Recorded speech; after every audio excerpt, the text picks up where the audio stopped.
Oke, saya akan lanjutkan, apa namanya, materi yang kemarin, ya saya share screen terlebih dahulu ya.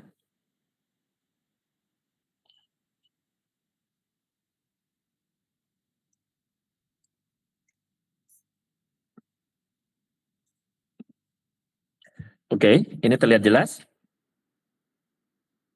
Terlihat, Pak. Oke, baik, sudah terlihat jelas. Oke, kemarin saya sudah menyampaikan tentang berbagai teori dan instrumentasi ya, terkait dengan, AAS gitu ya. Bagaimana instrumen-instrumen pada AAS, fungsi-fungsinya, proses atomisasi gitu kan ya, hingga kemudian gangguan-gangguan yang ada pada AAS. Nah, berikutnya kita akan lanjut lagi. Ini bagaimana misalkan kita akan menentukan, sampel gitu ya dengan, menggunakan, AAS. Sebagaimana saya katakan kemarin bahwa AAS itu adalah single elemental analysis gitu ya. Jadi menentukan elemen, eee secara satu persatu ya, tidak secara, simultan. Nah, sekarang begini, misalkan saya punya sampel padat gitu ya, saya punya sampel batuan. Menurut kalian bisa nggak langsung ya saya punya batuan, tolong dong tentukan ini kadar logam yang ada pada batu ini. Bisa nggak langsung dengan menggunakan AS? Tidak bisa. Tidak bisa. Tidak bisa. Apa yang harus dilakukan? Mengubahnya dulu menjadi larutan. Bagus, ya. Mengubahnya terlebih dahulu menjadi larutan. Bagaimana caranya? Kalian sudah diajari kan? Pada praktikum juga ada saat praktikum kimia analitik 1, kan begitu kan ya? Intinya dilarutkan terlebih dahulu, bisa dilarutkan dengan air itu kalau larut, kalau nggak larut dilarutkan dengan asam, berbagai ya campuran asam kan itu kan bisa demikian kan hingga nanti terlarut. Baru kemudian dilakukan analisis dengan menggunakan, AAS itu tadi. Oke, gitu ya, itu preparasi sampel. Nanti mungkin, saya bisa membahas lebih detail ketika, masuk materi ICP nanti ya, bagaimana preparasi sampel itu tersebut. Oke, kemudian gini sekarang, yang akan ditentukan pada AS itu kan kemarin saya katakan adalah seperti yang di tabel periodik, elemen, gitu kan ya. Sekarang misalkan Na, natrium. Kalau misalkan, kalian pada UV vis ya ketika UV vis, diminta untuk membuat kurva kalibrasi tidak? Diajarin? Iya, Bapak. Oke. Jadi biasanya pada kurva kalibrasi itu sumbu X-nya adalah konsentrasi gitu kan ya? Sumbu Y-nya adalah apa? Absorbansi. Absorbansi. Kemudian didapatkan kurva linier kan begitu? Ya. Nah, itu yang disebut dengan conventional calibration curve gitu ya. Jadi rasio respon atau atau konsentrasi ya, eee, sama dengan, pada sampel dan standar, kan gitu kan ya. Jadi konsentrasi di sumbu X, kemudian absorbansi seperti apa, terbentuklah kemudian Y sama dengan AX plus B kan begitu. Ya, Y merupakan, absorbansinya, X adalah konsentrasinya. Sedangkan B itu adalah, apa namanya, belangkonya gitu kan sebenarnya itu ya, respon dari belangko. Nah nah itu yang dimaksud dengan conventional calibration curve.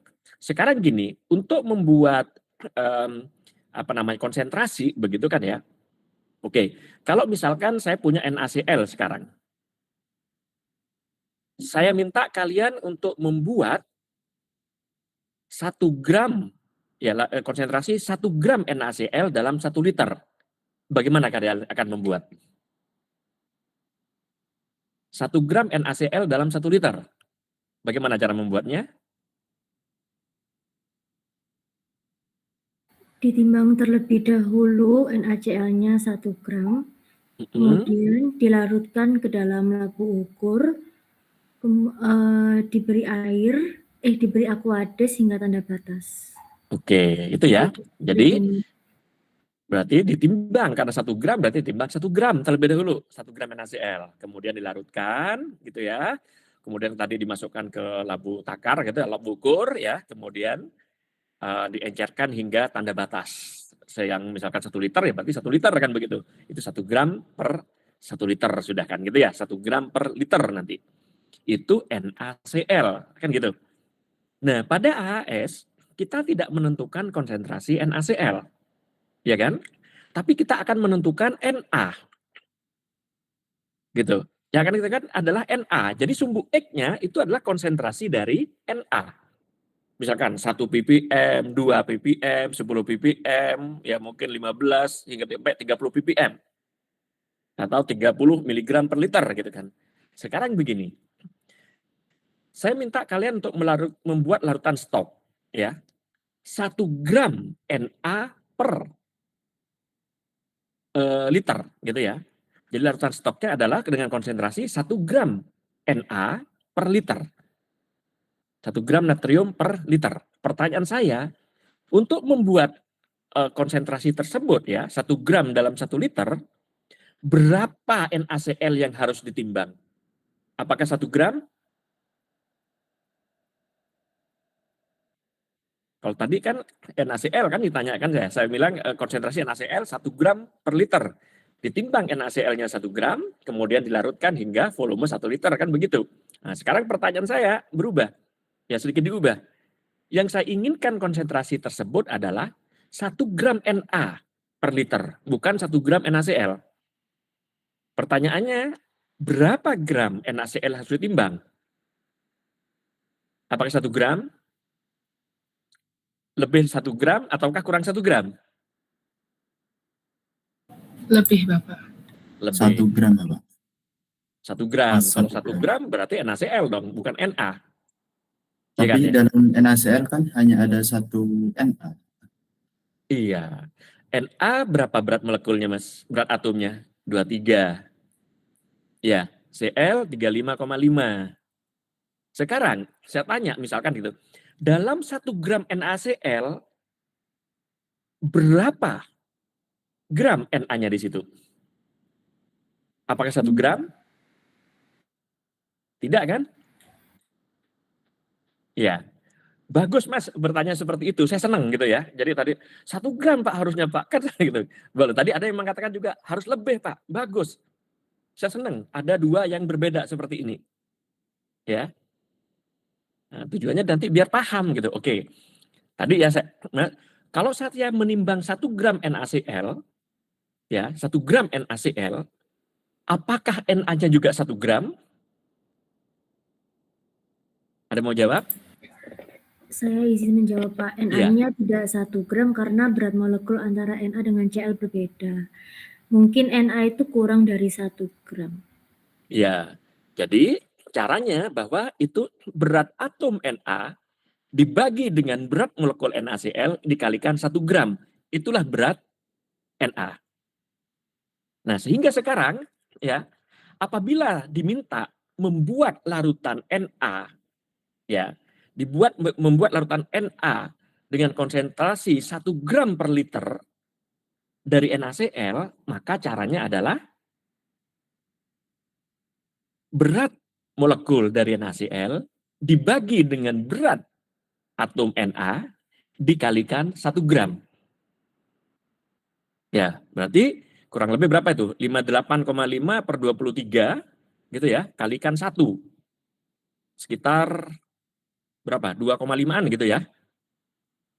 Coba, sebentar saya hitung. Ya, NaCl itu 23 ditambah 35,5. Benar ya, 58,5 dibagi 23 dikalikan 1. Benar ya. Sekitar harus jadi timbang itu sebanyak 2,54 gram NaCl. Ya. Kenapa? Karena dalam 2,54 gram NaCl tersebut ada sebanyak 1 gram Na. Silakan dibuktikan ya. 2,54 dikalikan 23 itu berat atom dari Na dibagi 58,5. Pasti kurang lebih itu 1 gram. Jadi itu yang membedakan nanti ya. Jadi ketika preparasi untuk membuat larutan standar pada AHS ya, itu adalah elemen ya, bukan molekul. Oke, sampai sini paham? Bisa ya? Bisa. Oke, baik.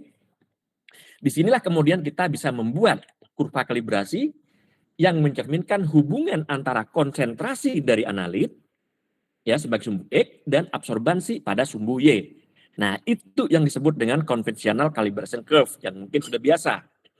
Tetapi ya ada hal yang mempengaruhi yang dapat menyebabkan ketidakakuratan ya, ketidakakuratan dalam ketika kita menggunakan conventional calibration curve ini ya atau triple C di sini.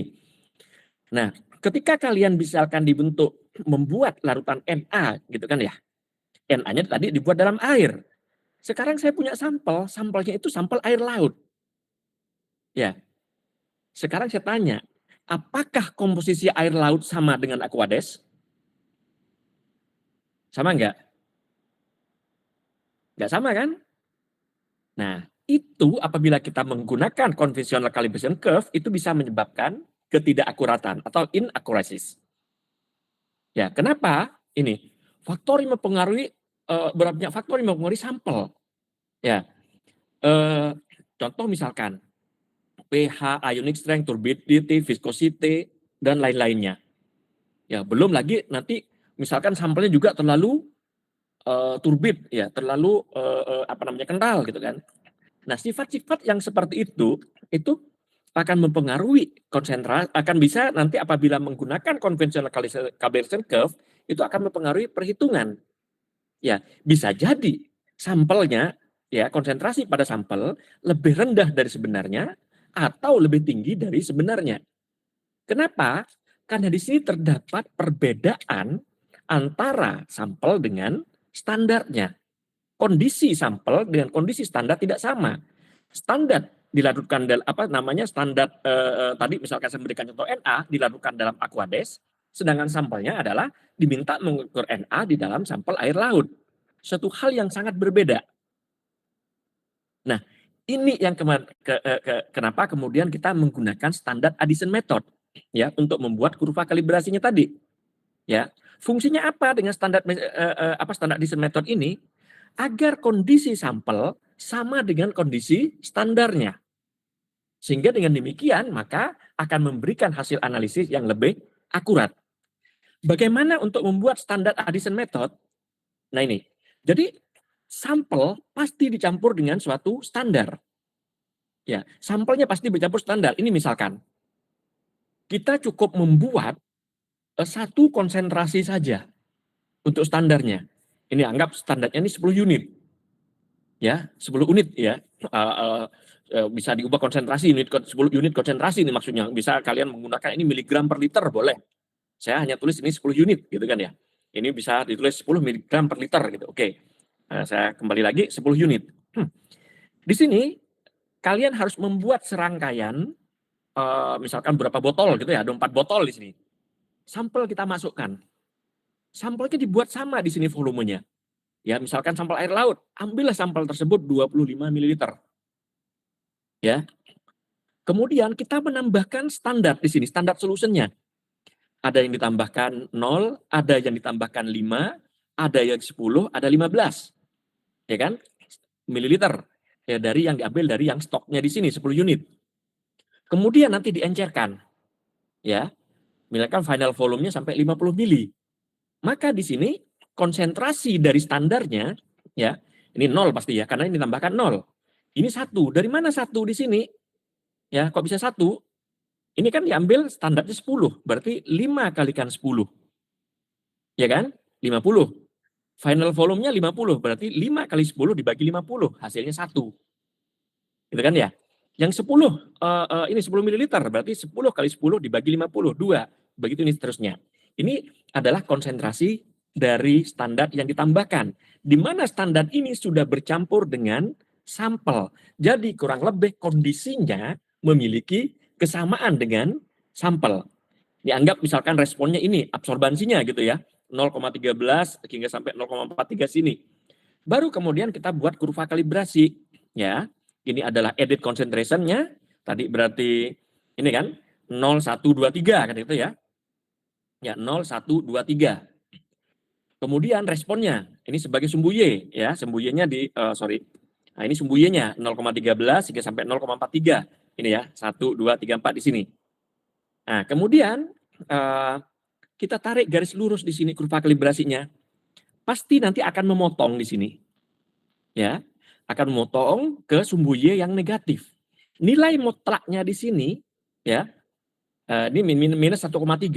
Maka nilai mutlak yang ada di sumbu negatif pada sumbu X-nya di sini ini mencerminkan konsentrasinya. Ya. Jadi di sini 1,3. Perlu diperhatikan bahwa terdapat faktor pengenceran di sini ya. Sampelnya 25. Kemudian yang diukur final volume-nya 50. Berarti pengencerannya 2 kali.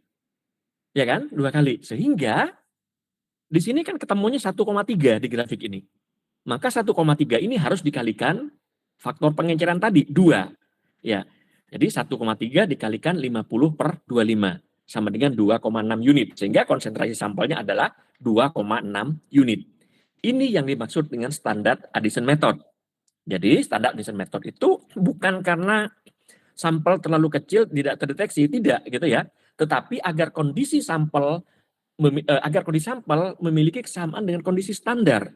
Sehingga adanya perbedaan sampel dan perbedaan dengan standar tadi bisa dieliminasi dan bisa menghasilkan hasil analisis yang lebih akurat. Itu tujuan dari standar Addison method. Hanya sekarang kalian bisa membayangkan, ya, kalian bisa bayangkan. Ini contoh yang tadi, ya, ini untuk satu sampel. Jadi satu sampel satu kurva kalibrasi. Bayangkan kalau ada 100 sampel, ya. Apabila ada 100 sampel, kalian harus membuat ya sederet larutan ini ada 100 deret larutan untuk membuat standar Addison method. Ya kan? Kurvanya juga nanti satu-satu kayak gini. Jadi ini benar-benar menurut saya walaupun metode ini ya bisa memberikan hasil yang lebih akurat, tetapi ini benar-benar tedious work. Ya, tedious work. Jadi sangat-sangat membosankan menurut saya gitu. Nah, bagaimana cara mengatasi ini? Oh, nggak saya tulis ya di sini ya. Oke, gini. Jadi bagaimana cara mengatasinya? Jadi selain tadi konvensional calibration curve, ini ada juga standar Addison method curve gitu ya, kurva standar di sini. Ada yang disebut juga dengan matrix match calibration. Ya, MMC ya, matrix match calibration. Bagaimana untuk matrix match calibration di sini? Begini caranya. Tadi misalkan kalian akan mengukur Na di dalam sampel air laut. Maka kita bisa melakukan dengan cara membuat artificial sea water. Ya. Atau misalkan kalian akan mengukur kadar Pb gitu ya, yang ada di dalam urin. Ya, di dalam urin kita mengukur kadar Pb, udah sampelnya urin. Kita bisa membuat artificial urin. Ya, di mana artificial urin ini memiliki komposisi yang hampir sama dengan komposisi urin yang sebenarnya. Artificial urin ini yang nanti digunakan untuk melarutkan standar. Ya. Sehingga dengan demikian maka kondisi standar itu hampir sama dengan sampel. Nah, dengan demikian maka kalian cuma cukup memiliki satu kurva kalibrasi saja untuk mengukur 100 sampel. Jadi sama seperti conventional calibration curve tadi ya.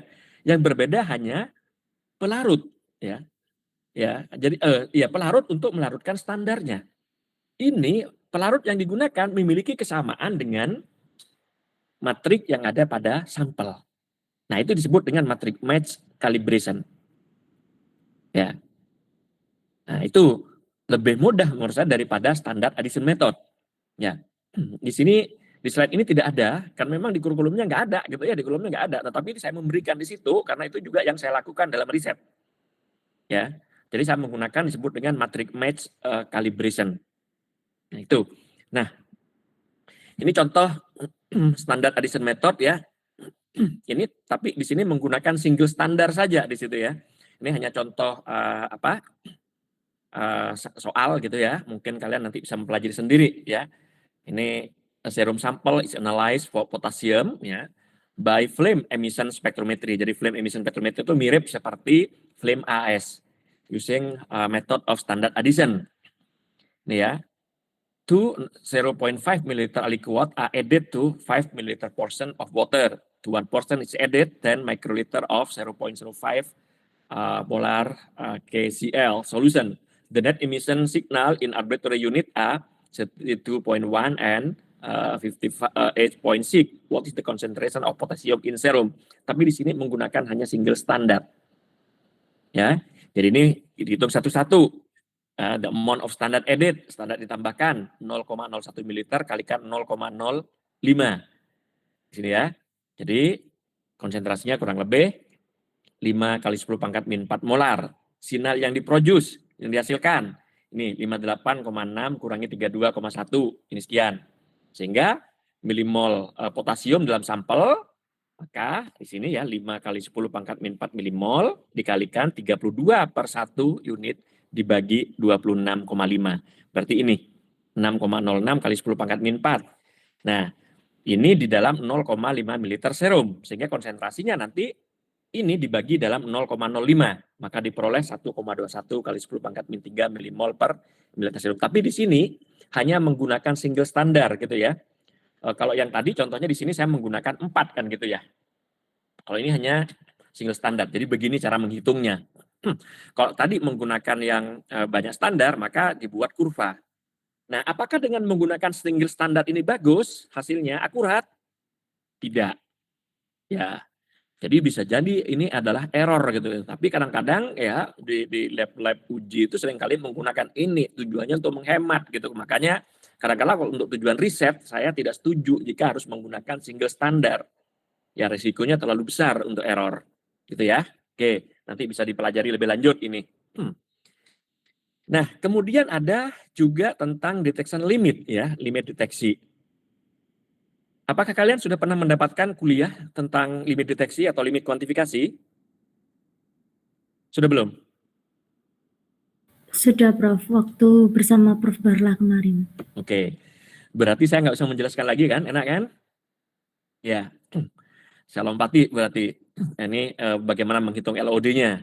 Dan di sini ini hanya membandingkan gitu mana yang lebih sensitif. Kan tadi ada berbagai sistem atomisasi gitu ya. Pada AS ada yang flame atomization, ada yang electrothermal atomization atau graphite furnace. Kita bisa lihat di sini. Jadi detection limitnya kalau dengan menggunakan electrothermal atomization ini ya limit deteksinya lebih baik. Ini ya mampu mendeteksi konsentrasi analit dengan lebih kecil. Kemarin sudah saya jelaskan kan, kenapa kok demikian? Ya electrothermal atomization itu proses yang terjadi di situ ya, proses atomisasinya itu lebih sempurna dibandingkan flame atomization. Tahapan-tahapannya di situ bisa dilihat, mulai kalau electrothermal tadi drying apa segala gitu ya, hingga proses konversi menjadi atomnya itu lebih sempurna. Nah, dan energinya juga lebih tinggi dibandingkan flame atomization. Oke, ini kenapa? Salah satu alasan kenapa yang graphite furnace atau electrothermal atomization itu lebih GFIAS, graphite furnace IAS, yang dengan sistem atomisasi electrothermal itu lebih baik. Ini contoh yang lainnya juga. Ya, hanya memang waktu yang diperlukan untuk analisis itu lebih lama. Jadi proses untuk atomisasinya itu memang lebih banyak waktu yang diperlukan gitu ya. Oke, ini hanya menunjukkan beberapa elemen yang bisa diukur dengan menggunakan AAS atau flame emission. Jadi kalau AAS itu ada flame AAS, ada graphite furnace AAS. Kalau flame emission biasanya ini mirip seperti AAS, tetapi flame emission ini lebih cocok untuk elemen-elemen yang mudah untuk mengalami ionisasi. Gitu ya. Contoh misalkan Na, K, strontium gitu kan ya, akan lebih bagus apabila diukur dengan flame emission. Gitu. Ya, karena di sini juga energinya lebih rendah sehingga adanya ionisasi tadi lebih bisa ditekan. Kalau pakai AS gimana? Ya terpaksa harus kita menambahkan ion suppressor. Jadi untuk menekan proses ionisasi. Oke. Nah, ini kemarin ya yang sudah kalian jawab semua. Why is it advisable to add ethylene diamine tetraacetic acid to measure calcium when it is in the form of phosphate? Kemarin kalian sudah menjawab. Yang kedua ini juga sudah.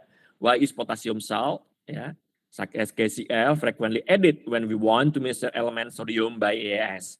Remember that potential for the first ionization of potassium is 419 kilojoule per mole, while sodium is 496 kilojoule per mole. Jadi di sini, ya. Jadi yang potensial ionisasinya pertama lebih kecil, ini yang digunakan sebagai ion suppressor. Ya. Jadi ini yang digunakan untuk menekan ionisasi dari analit. Ya. Jadi sebenarnya seperti di sini potasium itu dikorbankan gitu kan ya. Dia potensial ionisasinya lebih kecil. Maka ini yang dikorbankan. Nah, kebalikannya nanti kalau nanti kalian akan menggunakan AAS, maka untuk membuat plasma, ya, jadi plasma itu nanti akan dicari yang untuk membuat plasma misalkan ya, maka plasma itu dibuat dari elemen yang memiliki potensial ionisasinya itu yang paling tinggi, gitu. Itu yang membedakan. Ya. Nanti aja kalau itu ya. Ini dulu. Kemarin kalian sudah menjawab ini semua. Ini juga jawabannya sudah ada sebenarnya ya. Oke. Yang materi ini nanti kalian pelajari ya, pelajari terlebih dahulu. Ini adalah menggunakan apa ini? Mungkin standard addition ya ini.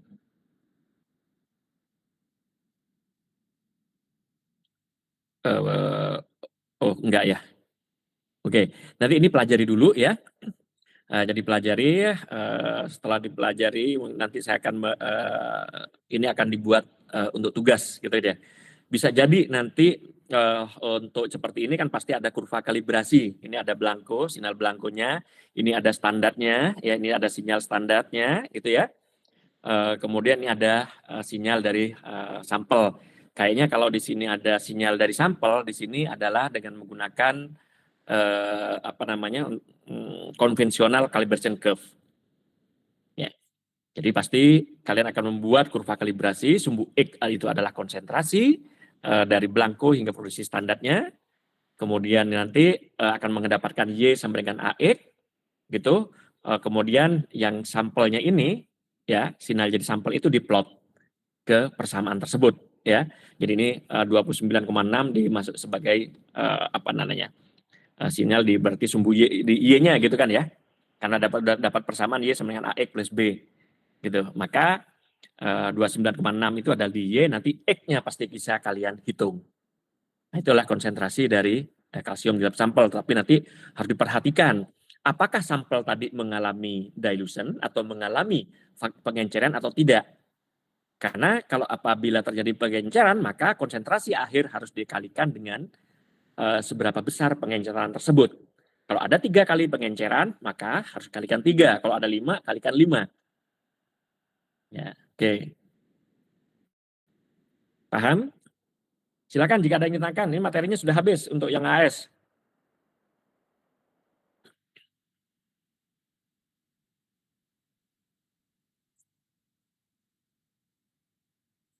Ada yang ditanyakan? Belum ada. Enggak. Oke, kalau begitu saya yang tanya dong, berarti ya.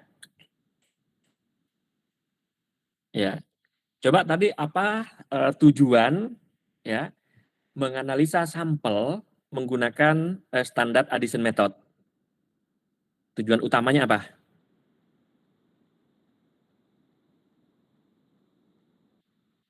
Oh ya, presisinya jangan lupa ya. Supaya lebih akurat Bapak, karena standarnya itu sama dengan sampelnya. Ya, karena kondisi standar atau matrik dari standar sama dengan matrik dari sampel. Itu tujuan utamanya, agar agar kondisi atau matrik dari standar sama dengan matrik yang terdapat di sampel, sehingga akan memberikan hasil yang lebih hasil analisis yang lebih akurat. Oke. Tapi menurut kalian sekarang apa yang menjadi kelemahan dari standard addition method? Standard addition method itu kelemahannya dia hanya bisa menghitung satu jenis atau satu jenis logam saja, tidak bisa untuk menghitung banyak logam.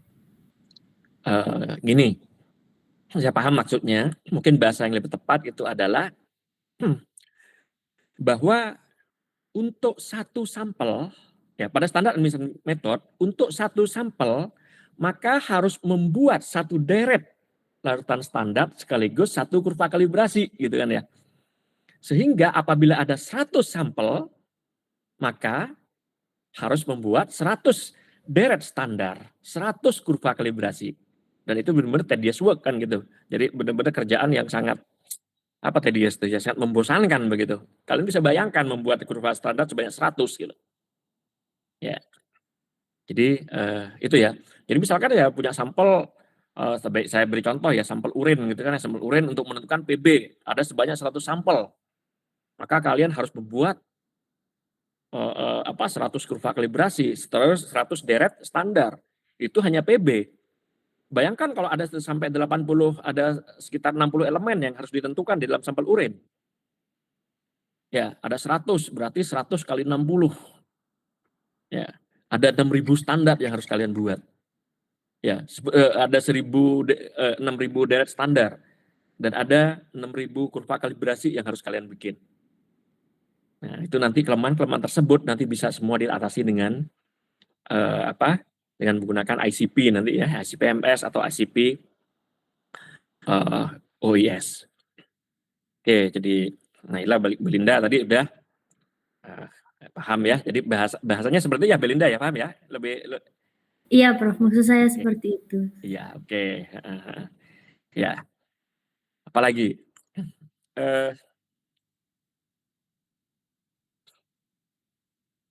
Tadi misalkan gini. Bagaimana kalian untuk menghitung misalkan gini, kalian diminta untuk membuat konsentrasi CU sebanyak 1 gram per liter. Ya, konsentrasi CU 1 gram per liter dari bahan CuSO4.5H2O. Ya. Ya, dari bahan yang dipakai adalah CuSO4.5H2O. Gitu. Ya, kalian diminta untuk membuat 1 gram per liter CU. Berapa jumlah CU yang harus ditimbang? Udah, rumusnya saja, nggak usah angkanya. Bagaimana kalian cara menghitung CU-nya? Berarti gram CU-nya menghitungnya sama dengan? Ya, silakan.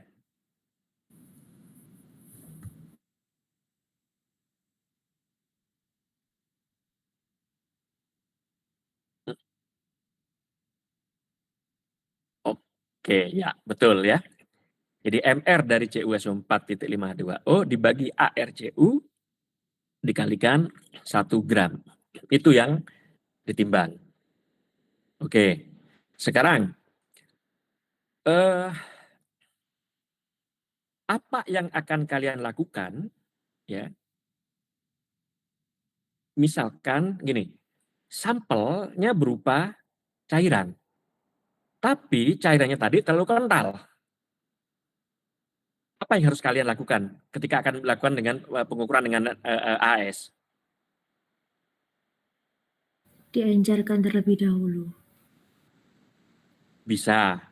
Ini Belinda bagus yang menjawabnya bahwa katanya karena mungkin kental gitu kan ya, berpengaruh kepada atomisasi, diencerkan dulu. Oke, boleh diencerkan. Yang jadi masalah adalah apabila diencerkan, apakah analitnya juga konsentrasinya tidak lebih kecil? Lebih kecil enggak? Iya, lebih kecil. Iya, jadi karena ketika diencerkan berarti mengalami sampel melalui pengenceran. Misalkan diencerkan 100 kali, maka analitnya akan lebih kecil 100 kali. Ya kan, kurang lebih 100 kali. Yang jadi masalah, bisa jadi nanti ketika diencerkan menjadi tidak terdeteksi. Ya. Bukan berarti jawaban Belinda salah. Benar ya, harus diencerkan. Ya. Hanya di sini saya menggarisbawahi perlu hati-hati. Ya. Karena bisa jadi apabila pengencerannya terlalu banyak, maka sampel menjadi tidak terukur. Ya, itu ya. Nah, bisa cara lain bagaimana? Sebisa mungkin ya antara standar dengan sampel tadi memiliki tingkat kekentalan yang sama. Jadi matrix match calibration lagi itu memungkinkan. Ya, ya. Apakah yang paling bagus adalah matrix match calibration? Tidak juga. Kenapa? Matrix match calibration, bayangkan, misalkan seperti saya kasih contoh tadi adalah air laut. Air laut itu berbagai macam komposisi, sangat banyak. Gitu ya. Ketika kalian mengukur air laut, ya, mungkin di flame AS, mungkin flame AS, di nyalanya tadi, ya, itu akan sangat-sangat merah di situ. Ya, merah, kuning, apa segala gitu ya, karena berasal dari elemen yang ada di dalam air laut tadi. Dampaknya apa? Bisa jadi di situ juga akan menyebabkan pembentukan endapan yang ada di di AAS-nya, entah di burnernya apa segala. Ketika di situ terjadi pembentukan endapan, maka di situ juga akan menyebabkan gangguan pada pengukuran AAS. Nah, kalau begitu bagaimana caranya? Gitu kan. Nanti ada lagi caranya. Ya, kita terpaksa menggunakan istilahnya solid phase extraction. Ya, ekstraksi fase padat. Di situ ekstraksi fase padat tadi kita akan menggunakan suatu kolom misalkan ya. Kalian belajar tentang kolom sekarang.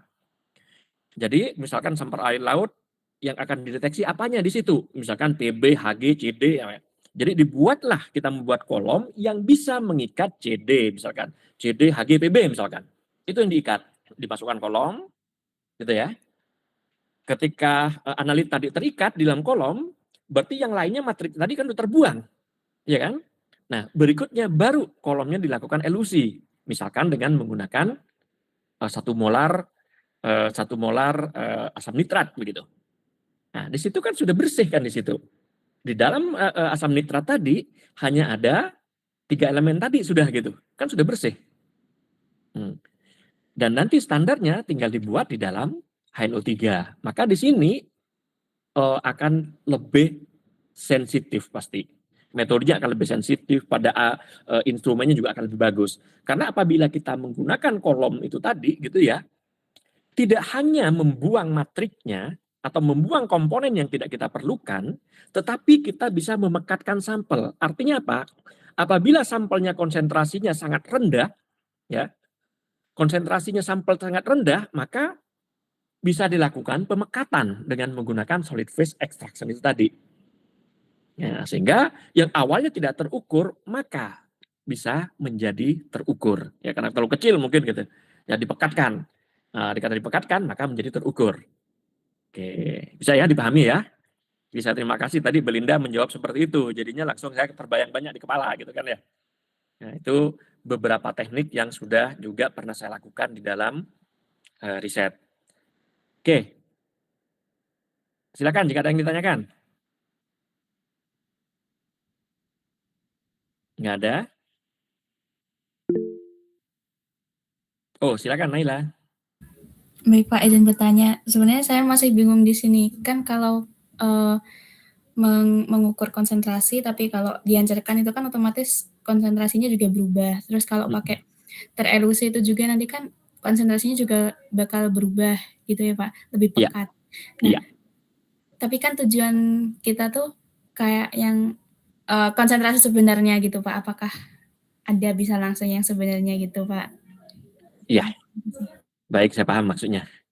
Jadi, ketika sudah hasilnya tadi terukur begitu ya, harus dikembalikan ke konsentrasi yang sebenarnya.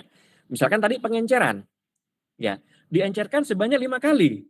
Misalkan konsentrasinya ketemu 1 gitu kan ya. Ini 1 miligram per liter. Tapi kita ngencerkan 5 kali. Maka konsentrasi yang sebenarnya dikalikan faktor pengenceran itu tadi. Berapa kali pengencerannya? 5 kali. Ya berarti 1 kalikan 5. Kan gitu. Ya. Jadi konsentrasi aslinya kan 5. Karena diencerkan, maka menjadi 1. Kan begitu. Nah, bagaimana kalau tadi dipekatkan? Sekarang begini.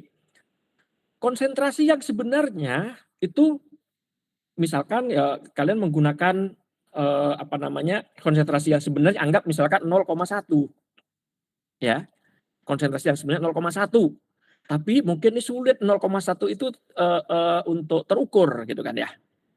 Akhirnya apa? Kalian menggunakan sebanyak 100 ml sampel. Ya, 100 ml sampel kalian masukkan lewat di kolom. Ya. Berarti anggap misalkan di situ PB terikat. Ya, PB terikat dalam kolom dengan menggunakan 100 ml sampel. Kemudian untuk mengelusi kolom itu tadi, kalian hanya menggunakan 1 ml saja. Ya kan? Berarti lebih pekat kan? Pemekatannya sebanyak 100 kali. Ya kan? Dari 100 ml sampel, kemudian dielusi misalkan dengan asam dengan volume 1 mili. Maka faktor pengenceran, faktor pemekatannya kurang lebih 100/1, jadi 100. Berarti kalau di situ akan terdetek kan gitu ya. Misalkan tadi konsentrasi aslinya 0,1, maka akan terdetek nanti di alat ukurnya itu sebesar 10 kan begitu. Ya kan? Sehingga itu nanti dikembalikan, apa ini 10 konsentrasi yang sebenarnya? Tidak. Ya. Kenapa? Dipekatkan tadi 100 kali. Sehingga konsentrasi sebenarnya adalah 10 dibagi faktor pemekatannya, 10 dibagi 100 menjadi 0,1 mg per liter. Jadi seperti itu. Bisa dipahami, Naila? 10 tadi apa, Pak? Maaf. Jadi gini, ya. Ini misalkan gitu ya, sampel yang kita gunakan sebanyak 100 ml. Ya kan? 100 ml kita masukkan ke kolom. Gitu kan ya. Kemudian kita elusi. Ya, misalkan sampelnya PB yang jadi targetnya. Setelah 100 ml dimasukkan lewat kolom, semua sudah lewat gitu kan ya. PB-nya terikat di kolom. Kemudian kita elusi dengan menggunakan volumenya 1 mili. Berarti di situ ada faktor pemekatan sebesar 100, yaitu 100 dibagi 1. Sekarang sampelnya kita ukur di situ ya. Kan sudah didapatkan yang larutan mengelusinya 1 mili tadi, itu kan diukur ya, diukur dengan menggunakan AS. Ya, didapatkan misalkan konsentrasinya adalah 10 ppm. Karena sudah diperoleh kan hasil absorbansinya, kalian plot ke kurva kalibrasinya, dihitung. Oh, konsentrasinya ternyata 10 mg per liter. Apakah itu konsentrasi realnya? Bukan. Ya. Itu adalah konsentrasi setelah dipekatkan. Pemekatannya berapa faktornya? 100. Sehingga konsentrasi aslinya adalah 10 dibagi 100. Jadi kalau diencerkan, kalau pengenceran, maka konsentrasi yang diperoleh dikalikan dengan faktor pengencerannya. Apabila dipekatkan, maka konsentrasi yang diperoleh dibagi dengan faktor pemekatannya. Bisa dipahami? Bisa, Bapak. Terima kasih. Oke. Silakan jika ada yang lain lagi.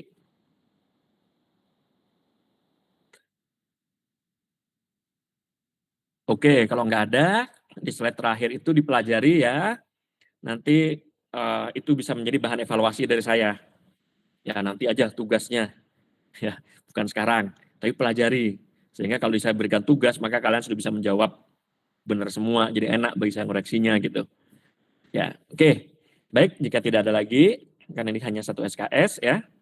Saya akhiri. Assalamualaikum warahmatullahi wabarakatuh. Jangan lupa presensinya. Waalaikumsalam warahmatullahi wabarakatuh. Waalaikumsalam warahmatullahi wabarakatuh. Terima kasih, Terima kasih, Bapak. Oke.